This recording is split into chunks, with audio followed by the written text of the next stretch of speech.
Jūs daudz esat kritizējis valsts varas attieksmi pret zinātni, kad gan pirmot, gan finansējumu, gan jau, kā jūs tikko minējāt, attieksmi.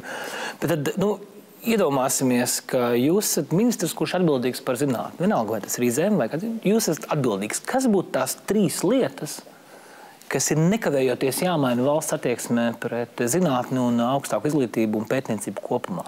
Pirmkārt, ir jāsaprot, ka zinātne ir lauciņš, kurā jāinvestē. Tad nauda.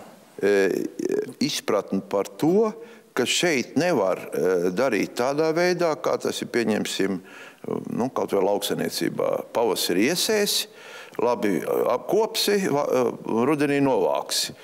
Skaidri var paredzēt, ka, ja nebūs dabas katastrofa, raža būs. Šeit tā nav, bet es gribu uzsvērt vienu lietu, ko mums ir grūti saprast. Tas iekšējais latviešu nihilisms varbūt ir tas, kas to traucē.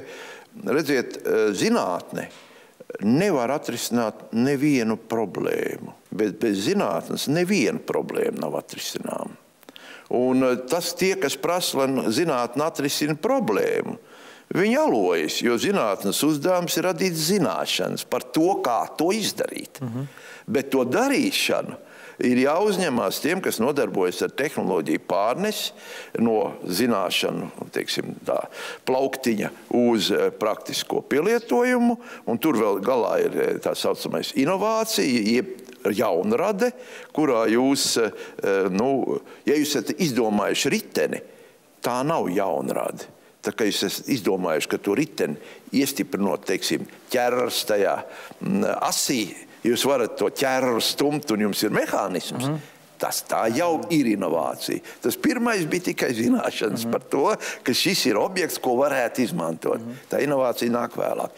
Un to, ko mums izdarīja mūsu bāleliņi pilnīgi nepareizi 90. gadu sākumā, un mēs bijām kategoriski pret to, kā zinātniekiem atņēma to bāzi, kas nepieciešama tehnoloģiju izstrādēji, pārbaudēji, kāda demonstrācijas eksemplāra izstrādēji, jo tur ir vajadzīga pavisam cita aparatūra, infrastruktūra, kā to sauc. Agrāk tā bija materiāla tehniskā bāze, ja, kas nozīmē, tur vajag virpas, tur vajag frēzes, tur vajag lodēšanu, metināšanu, lai kaut ko no metāla izveidotu.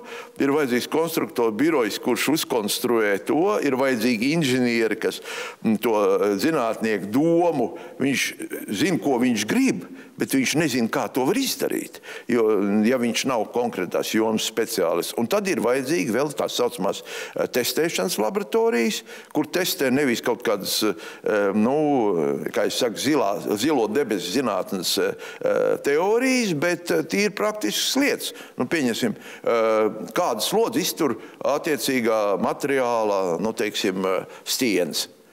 To var sarēķināt, bet, lai pārbaudītu, vai jūs pareizi esat rēķinājuši, vai materiāla īpašības ir tādas, jums vajag viņus salauzt, fiziski izdarīt šo darbiņu. Tam vajag testēšanas iekārti.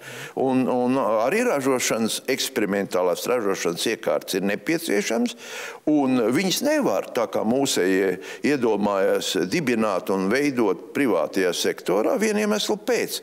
Tāpēc, ka neviens privātais savā uzņēmumā otru konkurenti iekšā nelaidīs, vēl jau vairāk izmantot tās tehnoloģijas un tās iekārtas, ko viņš ir iegādājies, vai arī kuras viņam ir iedevuši, viņš mēģinās izmantot savās vajadzībās. Šeit ir tas jānovieto publiskajā sektorā, un jānodrošina atklāt pieeja, atvērta pieeja visiem, kam vien tas ir nepieciešams. Mēs sakam, bet citās valstīs ir tā, ka privātais sektors ar to inovāciju nodarbojas. Jā, pie noteikuma, ka ekonomika ir pietiekoši liela un ir pietiekoši daudz spēcīgu uzņēmumu, kas var turēt savus konstruktoru birojus, savus izpētes laboratorijas, savus pētnieciskos centrus, nodarbināt tos pašus zinātniekus, lai viņi tajā konkrētajā firmā to darbiņu darīt. Ja? Mums tādu uzņēmumu nav. Tātad, ja mēs gribam radīt inovāciju jebkurā jomā, mums ir šī šis jāatbalsta no publiskā sektora puses. Un mums vairāk kā 75% zinātnieku strādā publiskajā sektorā, nevis komercsektorā. Un tie, kas strādā komercsektorā, viņiem nav šīs infrastruktūras, ko viņi varētu izmantot, kur pielikt savu zināšanu.